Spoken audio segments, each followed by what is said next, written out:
Norfolk Southern Railroad Representative Chris Birch here, and he's going to facilitate a tabletop exercise utilizing train derailment and some type of hazardous material release into our community. Now, we picked Mexico for a couple of reasons. Obviously, the train system that runs through here, and also the population. I do want to say, however, that every municipality in Audrain County has a railroad line running through it, so this can be valuable for information for any responder group or any municipality that this event might occur in. Through hazard vulnerability analysis for the county, this is a possible and it is a probable event that could occur in our communities. All right, basically I have some information. I'm going to hand out some stuff. You guys amongst yourselves figure out who's going to be the person that's going to make the decision. As you have questions, I can be the railroad conductor. I'll be the railroad transportation manager. I'll be the hazmat guy. All right, so as you ask me for that person. I can answer all the questions. We're going to simulate a train derailment happening in the middle of Mexico, Missouri. I got consists, I got things on there you can look at, try to figure out what it is. If you don't know what you're looking at, say I don't know what I'm looking at, I'll try to explain it to you. But this is not intended to point out any shortfalls. It's just basically to meet some criteria and give you guys an idea of what could happen in this town any given day, any given time. All right, don't hate me for this. I promise this is not to make anybody look bad. I've done these in big cities and they've failed miserably. I've done them in small communities and they've done better than the big cities. So don't think that because you never dealt with one that you're going to have a problem. If there's any hate, you go ahead and hate me. I get paid for that. I'll hate the railroad guy. I do have some pictures. This is the train derailment in Gasconade County just a few months back. There's not a lot of them because when they gave me these, it was still under investigation, so they didn't give me a lot of them. But this will give you some type of idea of the damage that one of these things can create, and if there is hazardous materials in there, just trying to identify them, find them, and even get to them can be peculiar at best.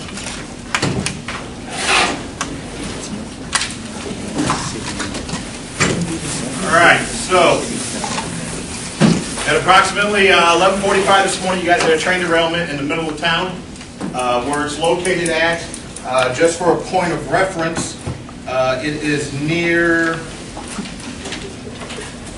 the locomotives are near Mosier's grocery store. Everybody know where that is? I love small towns. This is awesome. Here's the train contest. Who wants to take that task on? All right, if you don't volunteer, I'm going to volunteer you. So the fire department, of course, is always going to be the ones that get involved in this. Even let the cops do it since they're the same people, apparently. There's the contest, Chief. Anybody else want a contest? Have any clue what's going on? Anyone? More cops. They're always there, you know. Cops like to show up to things. No? Not railroad stuff? All right. So at this point in time, I will be the conductor. I meet with the local police department. Police always get there pretty quick. Basically, we have 29 cars that are tipped over or are derailed. The 3 locomotives are leaning on their side.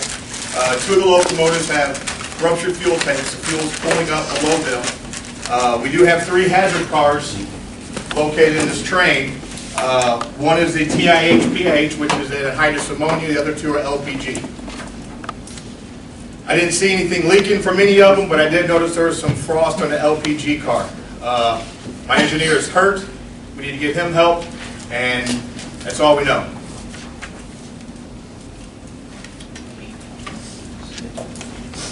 Questions, comments?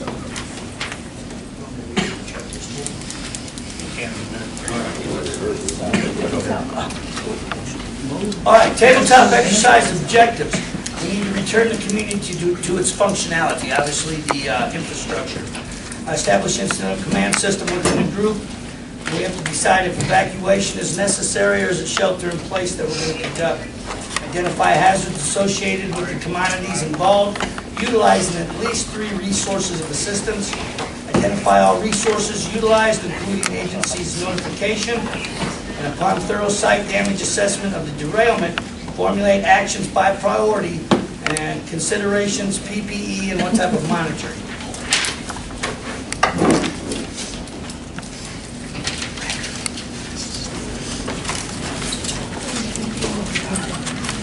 So as a conductor, I contacted my train dispatcher. They are located in Decatur, Illinois.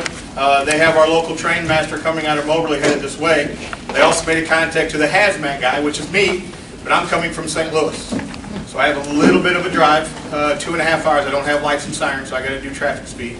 But I do have contractors coming. Unfortunately for you guys, the contractor's coming from St. Louis or Kansas City. So still 2.5 hour wait for them.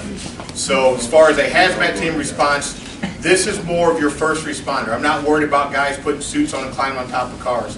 Just trying to give you guys an idea of what you can handle. We know right away that the conductor said one of the cars has some buildup on it, and that the locomotives have ruptured fuel tank, which appears to be pulling into a ditch or something like that. So something to think about from the get-go as far as response. All right? If you guys look in your orange books or look in them books about evacuating, you got the 3 cars that are on your train that are derailed, that are the problem cars. Look at those and kind of figure out what you're going to do with that. And then ambulance, you got to come get my engineer because he's hurt there. Can we get the engineer? I mean, he's not trapped in anything? No, he said he hurt his back. He's laying on the ground outside of the locomotive. No fumes around, it's not where like the anhydrous is? Or anything? No, the anhydrous is pretty far back in the train. There's a little store or something. I'm going to give you a map. And there's a little store where the anhydrous car is located at. It's right near the Casey's General Store is where the car is. So you have 29 cars. The Casey's General Store is where the anhydrous car is sitting.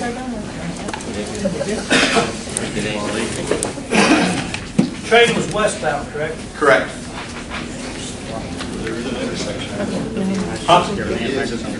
But there's no problem. I know one for sure. And you got the main road leading out of town going towards Centralia.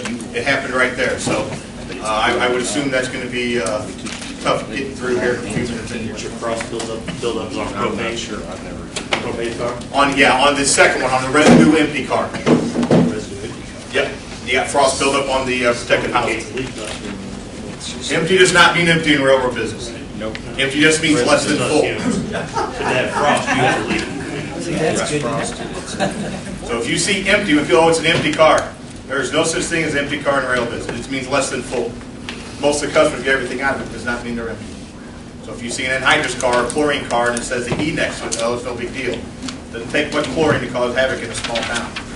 Did we say like wind direction would be? So the wind direction, I believe, is blowing to the north from the tracks, right towards the high school. Of course. And it did happen during a school day, so kids are in school. I got a question. 29 cars involved. How long is that? If it happened right here. So you got to figure each car's, let's go 60 foot long. So it goes from the Mosier's grocery store all the way back past the Casey's General Store. You tell me how far that is. Just trying to see if we got back to the underpass. That's what I'm trying to figure out. I don't believe so. It's only impacting. I think we're past that. I know right now we have the South Morris Street crossing completely blocked. So we want to say. They're unable to use South Morris Street crossing. One must say. Yep. Both going out.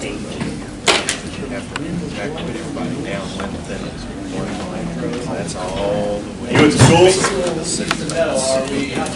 You might want to ask some of the guys that are making this decision. Wind blowing to the north is blowing directly toward the grade school. Yep, it's blowing towards Hawthorne and Mexico High School. It's blowing towards both of them. In all directions. Well, so the first, obviously, On the safe side. first time you're going to have like just a few people responding, then we'll start calling for additional people and other agencies. So we'll probably say we'll set up like a staging area, a command post. We'll just take Muldrow and Liberty area, that's southeast of that location. And we'll take over like bank parking lots and stuff like that for everyone who wants to show up. There's a little park there and some side streets. Okay. Where's that located on this map? On that map, it's not. Okay. Would it be, I'm just looking at like general store, and you got Taco Bell, is anything going to be on this side of it? Yeah. Okay. So yeah, like where. Yeah. Like where it says Abbott, it's kind of a little east of that. Okay. So we can start setting up there. Okay. Start having people show up there. And obviously, then the first thing we're going to try to get Guy to injured dude to ambulance. So they already got him. Your ambulance got there. He walked across the street to the ambulance. They got it. He took off. He's gone. That's the only people I know as a conductor that was injured. We had no cars involved at the intersection of the crossing. We haven't seen anybody else or anything like that. I don't see any cloud. I didn't smell anything other than the fuel that now a couple feet deep in that ditch next to the locomotive. Okay. So, yeah, obviously we're wanting to block off Morris Street, or West Monroe, not Norris, West Monroe, Highway 22, Morris Street, probably at Liberty. And so we might be seeing, I mean, there'll be some of us, public safety, some sheriff's departments, that kind of stuff. As far as your first responders, so the fire department gets there. Are you guys ops trained, hazmat? We've got some. Some guys. Okay, so you guys some ops guys. So what would be your big concern right now? Well, so from an operations perspective, not stopping a leak, but what would be? This pooling or whatever, I don't know where it's flowing. I assume Okay. it's going on down. We do have our little trailer, which could maybe do some damming and diking further down. So that's something we want to look at. We want to figure out if it's going, and if it is going, where it's going. Right. Okay. What about the 3 cars in the back that are the upload cars? Right. So right now, yeah, like you mentioned, you've got a leak. No Well, we got problem. one that's crossed it over. Conductor, he's not a hazmat guy. He don't understand what that means. Sure. It's cold outside. It could have hit water and froze. We're not sure what it is. He just said he saw frost on it. So we're mostly interested in keeping ignition sources away from all those hazards, and if we need to we'll start thinking about if we need to do some sort of evacuation because of. What's the Orange Book say as far as LPG as evacuation for a small leak? 1/2 mile So for a small leak of LPG, do we know we got a leak yet? to a mile on the anhydrous. Okay, so if the anhydrous leaks, A mile. we got In big all issues. directions. Right. Right now, we don't think we got anything there. We know we got some stuff on top of this LPG car. What's it say for LPG as far as evacuation? 1/2 mile all the way. 1/2 mile circle. All right, how big is a 1/2 mile circle in Mexico, Missouri? How many Yeah. people are you involved there? Okay. Right. So would you want to start knocking on doors, getting people out of there? Could be a lot of ways of notification on that. Right. We have our ways of notification. We do have this Everbridge system. The schools have their call-in, their system. Of course, if they're trying to evacuate schools, that's a whole different issue. But and then we have like an outdoor warning siren we can talk about in that area too that we can talk. Okay, hold on just 1 second. Who said that? What'd you say? Why would you not shelter in place? Okay, good question. You don't know if you've got, you don't know if you've got, or are you going to, expect everybody to evacuate now before you determine, because you have nowhere to tell them where to go? Right. So that's a very good response. We don't know what we have yet. You guys got operation guys that can get close, can get some binoculars out, can start looking. I'm assuming you have some hazmat training because you answered that pretty quick. So people like that in the community that could help out and get eyes on that car, find out why it's frosting. Is it frosting because there's a leak? Is it frosting because it just hit the snowbank and has snow built up on it? So once you figure that out, I wouldn't recommend causing panic yet in the town. They're already going to be panicked because there's a train laying on their side in the middle of the city. Make sure that you get some guys out there. Again, upwind, uphill. We don't want to put guys in harm's way, but we want to get an eye on those 3 cars. Those are the only 3 cars we're really worried about leaking. And again, we didn't see a cloud or didn't see anything. So something to think about as far as shelter in place. Is there a nursing home or anything close that's going to have a problem that you can preemptively give them a heads up and say, hey, just be ready? How many ambulances is it going to take to get them out of there? Yeah. Right. So, I mean, are they ambulatory? I mean, things like that. That's the kind of stuff that in the real world, it's going to take 20, 30 minutes to figure out. Sitting here, it's about a 30-second ordeal. So that's something to keep in the back of your mind. So why don't we figure out what our response is going to be to the diesel fuel and what our response and recon is going to be on that car with the frost. Let's get to that point, and then we'll move on from there. And I'm going to throw some curveballs at you. Don't worry, this isn't going to be that simple.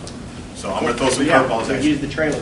We'd ask for Shaw, Little Dixie. So Steve get called finally. So Steve's out of bed. Well, he shouldn't be sleeping in Say it's a Yeah, I'm sleep deprived. Sorry, he was in his office doing some really hard work, and now you guys got him out of the office. So, all right, so now he's involved. So go where you got to go. Does anybody else want maps or anything? There you go. I have no idea where none of this stuff is. It's called Google. I drove around Mexico this morning, so if the police got a call about a white SUV with Illinois plate driving around, it was me. And then I also have a question. Is it customary, does train conductor do this? Yep. Okay, I'm a conductor now. Is it customary that there's only one person with the train? So there's conductor and engineer most times, so it's only two of us. The conductor is in charge of the train, in charge of the paperwork, things like that. The engineer is the guy that drives the train. So once in a while, you'll have another guy pay for it. Question. Yes, sir. When this happened, what was the conductor and or anyone that made the call about the incident? So the conductor said they came across the road, they saw what they thought were the broken rail, and that they tried to stop and they couldn't, and it put the train on its side. And what's your protocol for obviously doing So our protocol is to contact contractors and contact local emergency responders. Again, I'm 2 hours away. My contractor is 2 hours You away. guys don't contact the state? Oh, no. So when we have a train derailment anywhere in our system, we contact our chief dispatcher. At that time, we have to get information about what's spilled, how much is spilled. Our chief dispatcher notifies all the state and federal agencies that need be. So those contacts are being made, but our train dispatcher hasn't been called yet because our train master from Moberly isn't here yet. Because Steve would have been notified then once the state was notified. Well, I'm assuming he would probably know well before the state, being it's a small town, and it's 12 o'clock on a Thursday. Yeah. He would probably feel it sitting here, and then his phone would blow up pretty quick. So that way, he might notify the state before the railroad DP, because our priorities are action at the scene, and then notifications come later on down the road. Right. I just know the state, Oh, I know, I deal with them every day. Trust you I me. would probably, And they're great to deal with, too, with the state. I would probably call Brenda after the initial barrage of phone calls. She would be one of my priority calls. And if we did utilize the notification system for any responders in the county, I've got a professional courtesy deal that will go to the state anyway. So they're notified almost immediately once I start to see. I was just curious how it all started, because he kind of just said it happened, and then people were already there, so I didn't know if it called in or... That's what I was gonna ask. Is Yeah, that he- protocol for 911 to call DNR? I'm not sure if it's 911. He said that they were doing that. He had a guy that was We'll making all eventually the do it. federal agency calls. Eventually. Yeah, because what has to happen is a train master has to get on the scene. He has to talk to me. We have to figure out how much we got spilled, what we got spilled, what we got. And our chief dispatcher, who's actually in Decatur, Illinois, fills out a form, and then they start making notifications to the state and federal. I promise you, with something this size, every acronym in the country will be around. I promise you. And I can say, Notify other trains, will you stop other trains? Good question. So, that's good you brought that up. So where our tracks for this derailment is, if you look at those maps, there's KCS tracks and Norfolk Southern tracks. We don't control KCS. Somebody from your local community better get hold of KCS, because we don't know what's their tracks next to us. You guys do. Call KCS, tell you might want to stop traffic, we got a derailment. Railroads don't communicate well together. I promise you that, they don't. So that's something to think about. That's a good point to bring up. You guys have two tracks that run through your town, know whose crossing it is. You might want to have one of the police departments or dispatchers call KCS. Joint does that all the time. Okay. We have call crashes there. So they have that taken care of. All right, so where are we at on the recon of the tank car? Still the same, right? I mean, nothing Okay, changed. so you got a crew up there, you see stuff forming on it. You don't see a cloud, you don't smell nothing. If you smell something, I'd have told you to smell something. You don't smell anything, you see a cloud. Some frost, no cloud. What about the diesel spill? How much diesel is the train? So each of them can carry up to 6,000 gallons of fuel. This was about, they just filled up in Hannibal, so you're looking at roughly 4,000 gallons per. Conductor said it was a large gash, and it was pulled up in a ditch. So you could treat it as 8,000 gallons of diesel that we know of. The third unit, he said, wasn't leaking, but it's buried in the ground too. The engines shut down? Nope, engines will not shut down, somebody has to push the button to kill them. Not like that. Nope, conductor did that. I did that. I went by and killed both of them. If they still be hot. I don't know with how hot they get on the outside if they No, well, diesel fuel will not ignite with the locomotive. I mean, we have locomotive fires, but during the situation there is no fire. It was just spewing out of the gas tank, or fuel tank, sorry.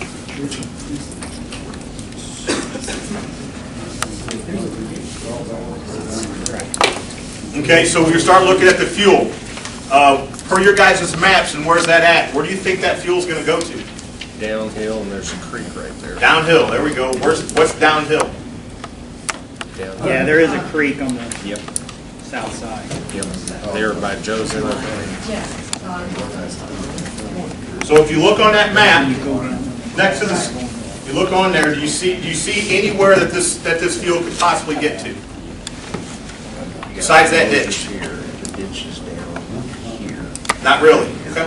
Goes right by the school. So right down this it's way. pulled up there. Diesel's eventually going to. Its ground's frozen because we've been in Canada for the last 3 weeks. So the ground frozen. It's going to sit there. It will soak in a little bit. But you guys don't see anything in those pictures that show any type of ditch, drain, nothing like that?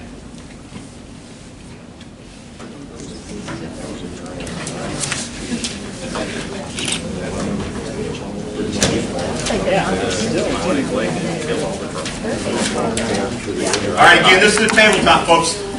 In real life, this stuff takes a long time to do. We speed through the process. I don't want to be here until 4 o'clock tonight. I want to get back to St. Louis. So we're looking at about 35, 40 minutes in right now. All right, from the time of derailment until now, we're 40 minutes in. All right, so a lot of things are happening, a lot of things are moving. And then you guys get a call, somebody calls 911 from 1004 Luther. That's it. Somebody from 1004 Luther calls and says, hey, I know there's something going on in town, but I went out to walk my dog and I smell something which smells like fuel and there's a red sheen on the pond behind my house. It's already got the... So how far away is 1004 Luther on that map? That map won't show it, the big map will. Right there, so Yeah, you're talking about Swan's Lake. Yeah. So now you have somebody calling from how far away saying they see something on the pond. So what you guys couldn't see on some of those is that. And that.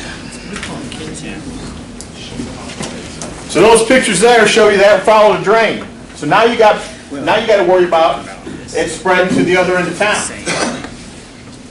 So what are we going to do as far as stopping it? You guys have anything on your? You guys carry The boom north or side anything? of Kiwanis Lake, that's where, when all of Mosier's dye goes and turns Kiwanis Lake a different color, that's where we try to put stuff to try to keep it from flowing north. So, and we might try to see if like ADM or something can So does go. ADM have a response trailer with boom and everything? Yeah. So maybe something that they can start heading towards that address? If we've already tapped out all the LEPC stuff that's on the LEPC trailer, then We've that got would be a another. 27-foot pole behind us, loaded with booms and maps. We've got a 1,000-foot of containment boom also. Okay, so now we're 45 minutes in. We know that the diesel fuel that we had at the locomotive has now moved down. It's followed a creek. So everything between the derailment and that pond is now contaminated with diesel fuel. All right? And I can promise you, being dealt with this for the last 26 years, if people die in a derailment, it's horrible. We had a derailment years back, and we lost 9 people in a small town.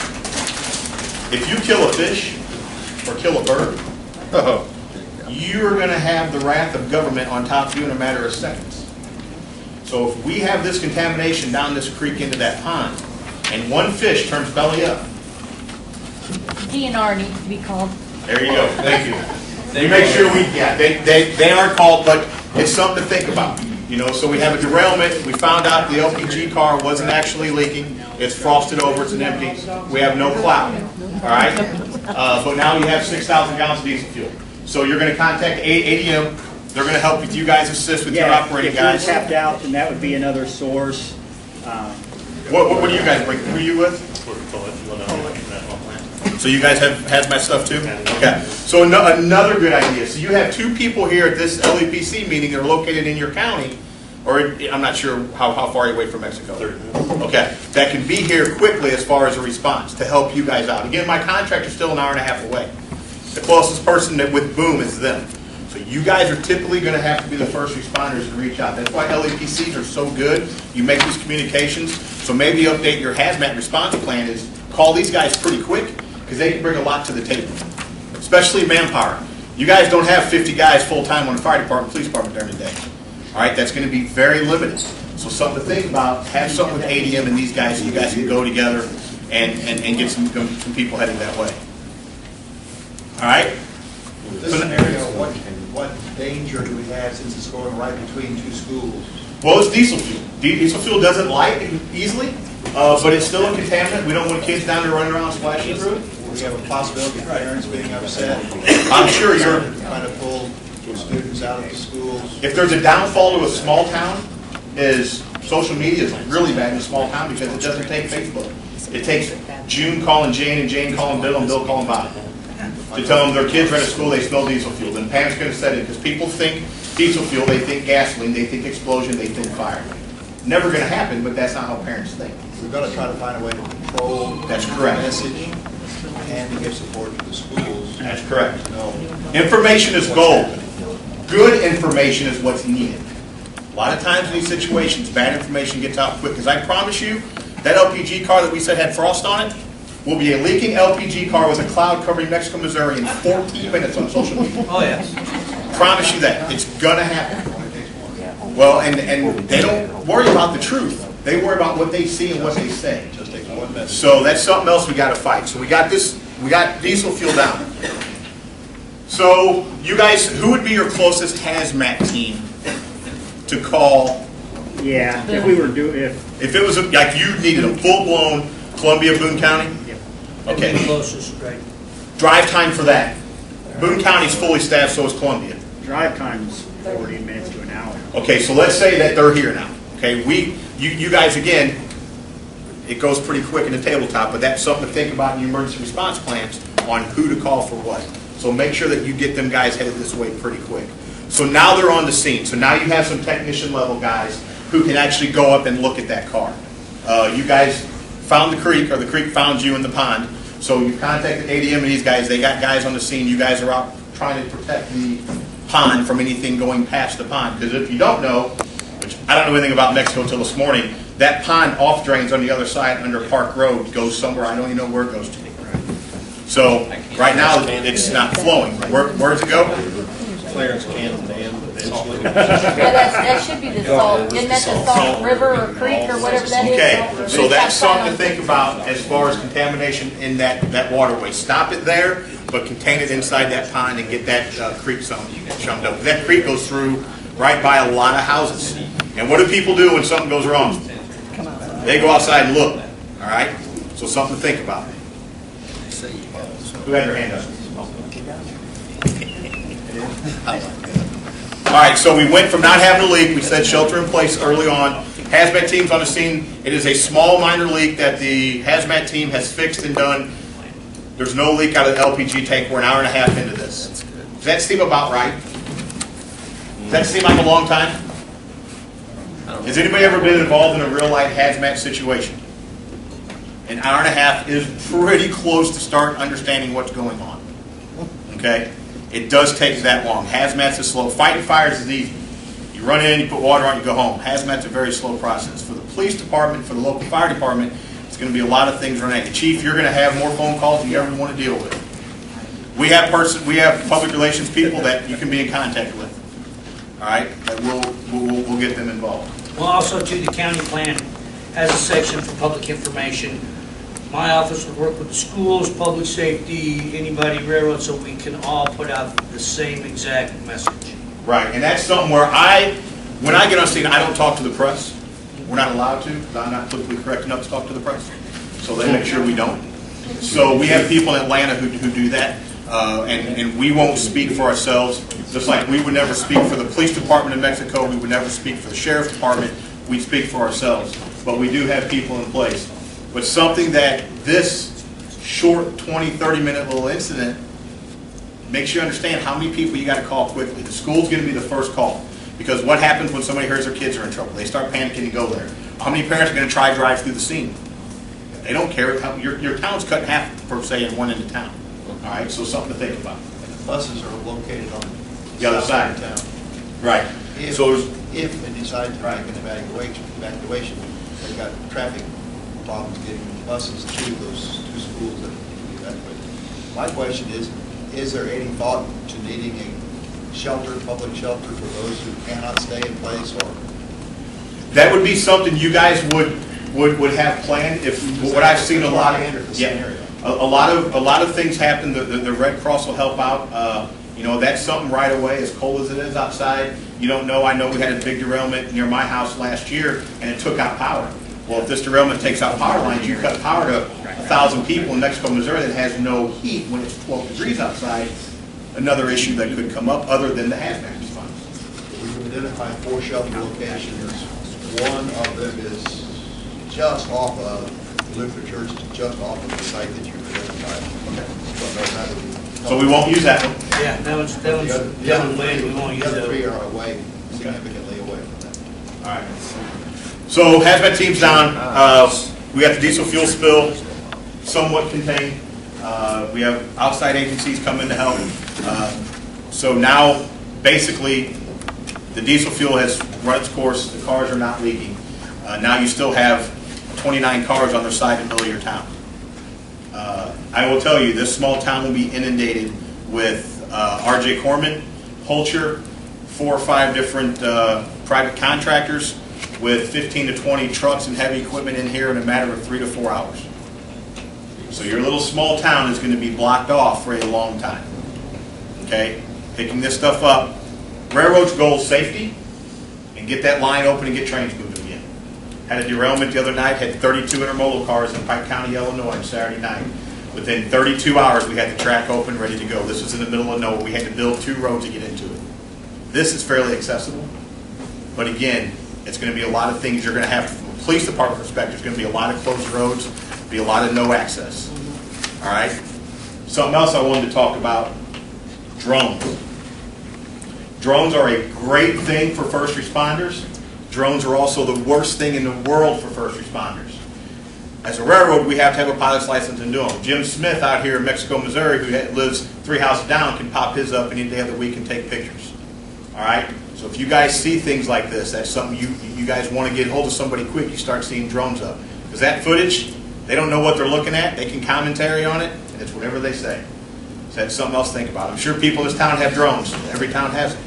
You guys have them for public safety? Okay. And also match propane leak. That's right. You got to make sure they stay away. If you do have a flammable liquid, drones are not strictly safe. They will cause a fire, especially when you crash into something that's metal. All right. They have batteries on them. They're metal pieces. So there's a lot of things to think about. All right. Again, this is real quick and easy. I told Steve from the get-go, I'm not going to make this do anything. And the reason it was so fast is we can have another one of these in about a year to see how you look at it differently. And we're going to throw more at you. This one was a pretty basic one. Always remember that fuel leaking, wherever it's going to come from, is going to find a source. It's never going to sit. It's always going to find a way. It's always going to find the lowest ground. Upwind, uphill is the best place to be for any type of leaking hazardous material, flammable liquid. If you're standing in the cloud, you're not doing very good. You want to get away from there. Upwind, uphill is what we tell our employees. If you see a railroad conductor running down the road with a yellow vest holding paper, I follow him because he knows what's on his train. As far as the conductor, as far as the command, chief, fire department, sheriff's department, find that conductor and keep him with you. That paperwork he had, he's not going to give you. We can get you copies. Legally, he cannot give that paperwork up. You don't want him to give it up because you don't know what you're looking at. You want him to explain to you guys what you have. That conductor is going to be your best friend. If he's not injured, keep him with you, asking questions, things like that. Our railroad personnel are not hazmat responders. There's only 8 of us for the entire system. We have some guys that have some basic knowledge, but they're going to be able to tell you what that concept is and help you explain where the bad stuff is. All right? Any questions? I have a question. Yes, ma'am. You know, like say I would get a phone call like that from Steve, you know, of course I would ask him, you know, if he would need any support from the state, but also, you know, one of my, I'm curious, so in a disaster like this, are the people safe to remain in the homes? Or will they have to be evacuated? That is an unknown answer. It depends on what we have. If we have no product leaking, What you do in this case? well, we did. Right. So basically what happened on that car? Any type of pressure car, if you take your propane tank at home and you crack it open and let it flow, what happens to it? You get frost on it, right? Middle of summer, do it this year. Go out your propane tank and turn it open. That frost, what that meant is the top of that car had some propane leaking somewhere. We didn't see a cloud.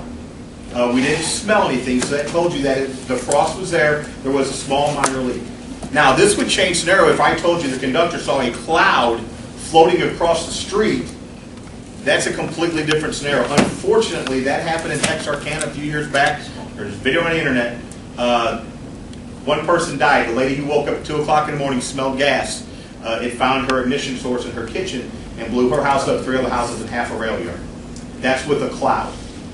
With no cloud, no leak. So I'd say shelter in cloud. place. Okay. First responders, Incident commander on scene is the one that's. Yep. Incident commander, somebody with some knowledge. If you see a cloud, it's not if, it's when it's going to find an ignition source. If you have a 30,000-pound propane rail car that is leaking propane, actively spewing it out with the cloud, it is not if it's going to blow up, it's when. So unfortunately, by the time everybody gets there within 5 minutes, it's probably going to find a source. So unfortunately, guess what? It just made a bad day worse. All right? Could have been pneumonia. Now, if you look at a TIH, so if you look at a chlorine or an anhydrous, that's an inhalation hazard. So if you get that type of leak, again, you're going to have a cloud with it. It's not odorless. It's not invisible. You're going to see it. Again, unfortunately, if something like that happens, there's not a lot you can do. Choices are very limited. Graniteville, we had one in Graniteville. Like I said, 9 people died in that train derailment. It was a bad day for Norfolk Southern. Unfortunately, it's not good. I'm not going to tell you that everything we carry through this town is rainbows and unicorns. It's just not. We transport bad stuff. But I'll tell you this, we are 99.99998% safe on transporting hazardous material through this country every day of the week. These cars are built stronger, they're built heavier, they're safer than they've ever been. So when they do go to ground, when they do lay on their side, they do dig, and they can take a pretty good beating before they leak, before they breach. All right? Adding fire is another obstacle that you have to deal with. But as far as a responder from you guys, your first responder, especially the police department, I come from the fire service. I have all the respect, we make fun of each other, but they're going to be the ones on the scene first. What they see and what they say could save lives. So getting the police department training, the sheriff's department, state police, getting everybody trained on what to see and what to do, because that first 5 minutes can make or break a lot of things. Sheltering in place is a good thing. For something like this was perfect. I'm glad she actually brought that up. Same thing, keep them in place. The worst thing you do is cause an evacuation. What's that going to do? Cause panic. So the people you evacuate, do you think everybody else is going to come to see why they're evacuating? It sure is. So the police department has their hands full. The one I dealt with in Pike County, thank God there were more deer than people where this happened at.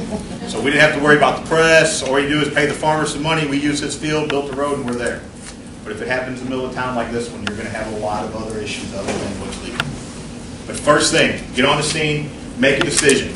Make a decision, right or wrong. You still have to make one. We're going to shelter in place. If you say evacuate, you evacuate. If you needed to, it doesn't make a difference. If you feel that's what needs to be done, that's what you need to do. I'll be on the phone with you probably 27 times in that 2-hour drive. I'll put you on speakerphone, I'll just drive and listen. Been there, done that. Happened to me in Evansville, Indiana a couple months ago. All the way down there, I was on one phone call with 8 people. So that's what we're here for. But again, you guys are out by yourself. This happens in St. Louis. This happens in, Kansas City. They got hazmat teams. We got contractors can be there in a matter of minutes. You guys kind of got to fend for yourself for a couple hours until somebody gets here. That's why you guys are so important as a fire department, and for operations guys getting things going and understanding. For the police department figuring out what you're going to do. Hate to keep beating you, but you're it. This town's going to look to you guys. I promise you they will. Then they're going to yell at me when I get here. I can take that. Any questions? I think you guys, this is something that it happens every time. People are kind of overwhelmed at first, especially some of the ladies and gentlemen who aren't involved, not really sure what's going on, know who to call. How would you be involved as a hospital? So I'm an infection control nurse at the hospital. If I'm involved in something like this, if we had a surge of patients to the hospital that were exposed to chemicals, we would set up our disaster preparedness and instant command. Now, if it was infectious diseases, say... We don't carry anthrax, I promise. There you go. So I wouldn't work in this business if we carried anthrax. We do have a small HERT team. Okay. Yes. Emergency. Okay. We can do some decontamination. We can't do this large herds of patients. We Okay. do a lot of walking with that. So you guys have like a decon triage set up? Right? Okay. Red Cross, of course, everybody knows the Red Cross. By the way, you guys have the best Kool-Aid in the history of Kool-Aid. 26 years of fireman, I've been drinking that stuff, and I wish I enjoy it every time you show up. Yes, it is. Those cookies are pretty good, too. So. At ADM, you guys, again, they have resources you guys could use in this town. Something you might want to think about. They have some training. These guys 30 minutes away, but another good training to look at. You know, you think of everybody being in Mexico, Missouri, well, we can handle it. I promise you, a 6,000-gallon diesel fuel release, you're not going to handle yourself. It's a lot of things that go into it. So reaching out to the people out here that are at these LEPC meetings and knowing them and getting their contact information is very important. I tell people this all the time. You know, you don't need to handle it yourself. You need to know who to call. And who you call in the first 15, 20 minutes can make or break a scenario.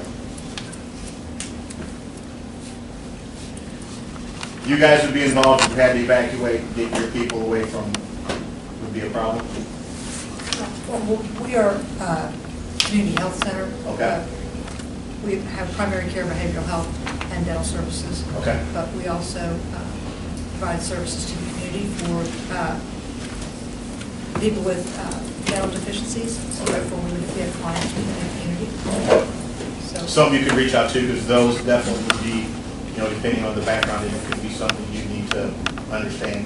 As far as, you know, police and fire, you know, I worked as a medic on ambulance. I know those people sometimes tough to deal with, especially in a situation like this. So it's something else to think about is small children, kids with ADHD, things like that. They're not big with grabbing and going. And you know, this is something new to the emergency services the last 10 years. You know, you usually see a kid let's go and you don't realize it can be complicated. So a lot of things go in when you start evacuating people. A lot of stuff has to happen, right, wrong, or indifferent. So make sure when you make that call, again, it's not wrong if you do it. It's rather be safe than sorry. I'd rather be the guy sitting there 3 days later, it's like, shh, nobody died. We evacuated them, didn't need to, then, hey, we didn't evacuate and something happened. So that's a decision you have to make. I can't tell you what to do for every scenario. Every scenario is completely different. All right, it's like snowflakes. Every snowflake that falls is different. Every hazmat incident training room is going to be different. I promise you, they're not the same. I've dealt with quite a few of them, and neither one of them have been the same. You guys bring to the table some hazmat training. You guys have an emergency response trailer? We don't have a trailer. Okay, just the knowledge and the We training. have more manpower than anything. Okay. Our plant was built, 11 years ago, so it's completely self-contained. If we have a leak, everything stays on site. Okay. And it was designed that way. So having a 1,000-foot of boom Right. is amazing. That's a heck of a lot of boom, but we don't have Okay, but you have the knowledge of the We have chemical not. side. Okay. I've done instant commander 40 Okay. I've done a lot of hazmat classes. So that's something good to know. That's something for you guys to know in your ERP as an LEPC that you got somebody who has some hazmat training. The guy that says, "Oh yeah, I read a book," is not the guy you want. All right, I promise you. Because he watched a YouTube video doesn't mean that he knows what he's doing. So make sure that you make these connections beforehand, because I promise you, you're going to have guys show up in orange vests or yellow. Yeah, I did construction back in the day. I know a little bit about this stuff. You don't want to listen to this. Speaking of videos, though, you can go to the Chemical Safety Board and you can see a lot of videos on certain things like this where they've had an incident, they go in and they do a more or less a review of what Right. happened, and they put together videos for it. CSB.org, you can see some amazing stuff. Hazmat, railroads cannot tell somebody no, we won't ship it. We're mandated by the government to carry chemicals. I wish we didn't have to carry the bad chemicals, the ones with different colors and placards, what we do. Like I said, we ship this stuff safe every day of the week through your town without a problem. But unfortunately, when stuff does happen, we try to get out for these, give you guys a little idea of what could happen, worst case scenario. best case scenario, everything in between. All right. If you see something, let us know. Who else did I? Sheriff's Department, you guys would be there with everybody else since you're here. You know, I tell them really, I got to sit here yesterday and listen to some conversations in the hallways. Learned a lot about Mexico, Missouri yesterday. Interesting. Very, very interesting. Sir, you with the small fire department, you guys have any hazmat training at all? Yes, sir, we've had some. Okay. We actually had a railman at the poet plant. Okay. Up there, they went over a couple of cars, tankers. Okay. So that's something else too to reach out to find out who in your county or who close, what even the volunteer side, what training they have. You know, I think 80% of what I handle is covered by volunteers, but a lot of volunteer departments have the guys who are on the hazmat team or have the training as well. You guys are unique being both sides. You know, good or bad, I think it's a good idea for small towns like this because you're self-sufficient. It's good to have both. You know, the ability to control a situation and also have the fire response side of it. So, school district, again, like we talked about earlier, you guys are going to be right in the middle of this with parents calling, what's going on, who's going on, showing up, things like that. So it'll be something, any type of derailment in this town, no matter what, they're going to look at it as a train derailment. I'm going to get my kid out of school. That's something you guys, I don't know what type of security you have or system or people in place to do that, but during a large event like this, they're going to take worst case scenario and they're going to run to the school, I want my kid out. So something to think about. EMS, good luck. How many ambulances you guys got? 2 at the moment, getting ready to go 3. Okay, so those will be done within the first 3 minutes, so where are you going to get the rest of them from? And then if we had to evacuate, the old nursing home is right here, less than 8 miles from that accident. Where's your next mutual aid ambulance coming in from? 15 minutes minimum. Okay. That's something to think about from EMS side. Again, That's just one had, ambulance. huh? That's just one ambulance. Right. The other ones are an hour away. You guys do you have it set up over here as far as a mutual aid agreement for surrounding ambulances that come in for mass casualty incidents? Right.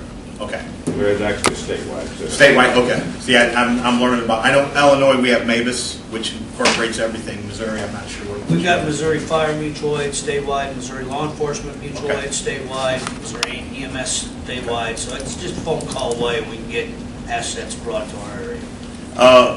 And something else to think about is on these derailments, you'll be amazed how many people start smelling things and feeling bad. Oh, yeah. 4 miles the opposite way of the wind type of thing. So you will get that.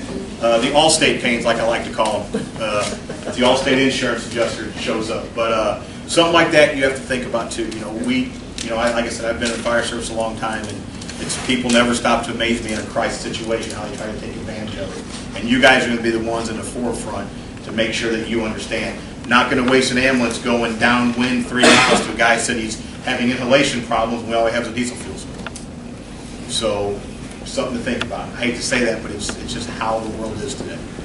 All right. We have an app. I'm going to send it out to Steve. He can do it. It's called Ask Rail. Anybody here have Ask Rail? You're going to love this app. So it's for first responders. Sorry, you're not a first responder. I apologize. Basically, you pull up any car from any railroad. It gives you all the information on that car. It gives you the context of the train that car is on. If it's a load or empty, it gives you all that little orange book. It gives you mapping. It gives you a plume. You can actually look up on it and see where you need to evacuate at. So I'll send him a link. He can send it out. I'll show you guys how to sign up for it. It's an app on your phone. It's Droid or iPhone. It's free. But we do monitor it. So if you're bored one night at 3 o'clock in the morning and you're tired of running traffic and you start plucking in car numbers on a train, I'm going to get an email the next day. I'm going to call you, hey, why'd you run 15 cars? All right, so we do track it. It is very good information. So I'll send him a link to that. You have to be vetted to get in. So you have to fill out a lot of information, put my name in it, and get it on your phone. It's free. I have it on my personal phone and on my work phone. It's just like the ERG book, things like that. So Ask Rails is an app that every first responder should have. We can have it for ambulance. People can get to it just for the simple fact it gives you an idea of that orange book on your phone instead of having to find it. Well, the private sector. Huh? On your placards, I was just thinking, are they on all 4 corners? So placards on rails. Side, I'm trying to figure out how they're going to read a placard. Okay, so placards on all 4 sides of the car. When they're on their side, the ones on the end should be. If not, the new cars, the numbers on top of the car painted. So when we roll them over, you can still see the car number. You might not see a placard, but you pump it into that AskRail app, it's going to tell you what kind of car that is and if it's hazard or not. All right? What AskRail is used is car number, not placards. We don't use placard numbers. It'll tell you what's on it. But placards are on all 4 sides of the car. And from the railroad perspective, if there's a car that comes by, a black tank car, has no placards on it, probably not hazardous. We carry molasses, syrup, corn. We carry all kinds of stuff through. We also carry 30,000 gallons of tequila in tank cars. I've never found that car. I've looked for it many times. Yeah, it's that rainbow unicorn thing. So, but those are flammable. It's a flammable alcohol. So we carry. If there's everything in this room at one point in time probably came by rail. Whether it's the plastic pellets, the wood, the cars, you name it. Probably much every car you drive came off a railroad at some point in time. So we carry everything. Again, our main concern is hazardous materials and stopping fuel leak from locomotives. Now, we could have some other things go in between, but those are the 2 or 3 major things we need to look at. Life safety, your safety, and the public safety. All right? Make sure you don't do anything dumb. I stopped this morning up here, Kingdom City at the Missouri Fallen Firefighters, and unfortunately there's 3 guys under that I actually knew. I don't want to see anybody's name on it after a railroad incident. All right? Think smart. Make sure you know what you're doing before you run in, and make notifications. Let us know right away, and we'll be able to help you. All right? Also for your response agencies, EMS, fire, law enforcement, Norfolk did send me a commodities list of what they brought through our county, 16 I believe it was. If you'd like an idea of what's shipping through here, let me know and I will send you that commodities list. It can definitely help the hospital prepare, at least have an idea of what you might come into, vice versa on all you other guys. So just let me know and I'll send that out electronically to you. Any questions? Any comments? Was it what you thought it was? Did you learn anything about thinking? About outside the box when it comes to response? Mexico, any guys? Anything? It was fine. It was good. Did you learn anything? Most of it's common sense? These things are always hold value, getting everyone talking and stuff like that. So. It's tough to make it on a piece of paper real life. But if anything, it's just the communication and knowing who to call, when to call. Like I said, I'm 2.5 hours away. So a lot of things happen in 2.5 hours. I'm hoping by the time I get here, it's over. Well, I thank you all very much. I told Steve an hour. I think we're just at that. A little less. So. If you guys have any comments or concerns, let Steve know. Like I said, thank you all very much for coming today. Private sector, you guys are very important when it comes to emergency response, whether people know it or not. Hospitals, companies, the state, schools, huge bus services, things like that. So when the companies you guys have in this town are another resource you can use. A lot of times don't have some hazmat guys 30 minutes away in an ADM, which is ready for the apocalypse with boom. So which is good. And I deal with ADM a lot in Decatur, trust me. They're on a speed dial with me. So I appreciate it. That's all I got. If you guys have nothing else, thank you very much, Steve. Chris, thank you very much.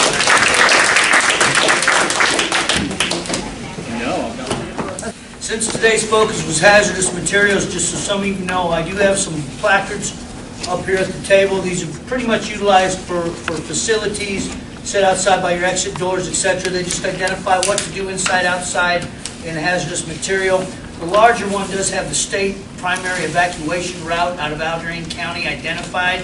We all know local folks can use whatever road they're going to get out once they get the order. But that is the primary road that is identified by the state. I also have smaller versions of this thing so you can keep around in your vehicles, whatever. Put them on your counters, let citizens get them if they want. Just some good stuff to what to do for a hazardous material spill in our community.